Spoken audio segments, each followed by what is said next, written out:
Dahil puno ng kasamaan ang mundo ngayon, pinuntahan ng Diyos si Noah, na ngayon ay nakatira sa Pilipinas. Inutos sa kanya ng Diyos, gumawa ka ulit ng isang arko. Ilagay mo dito ang 2 pares ng bawat hayop sa mundo.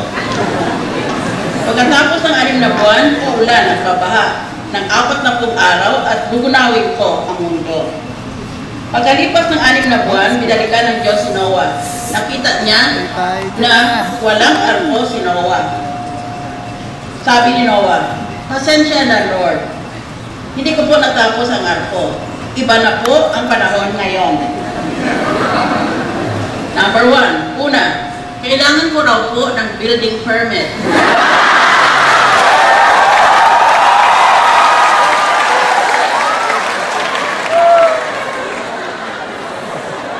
Sunod, nahirapan po akong makakuha ng kahoy na hindi galing sa illegal logging.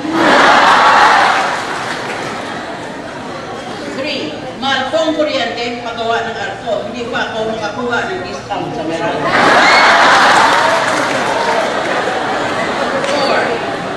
nahirapan po ako makakuha ng environmental permit sa DNR dahil sa mga endangered species na dadalhin po. 5,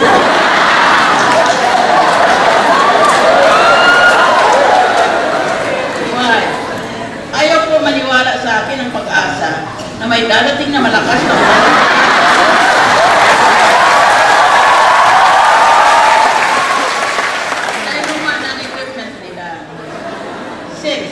pinapa-lifestyle check ako ng BIR.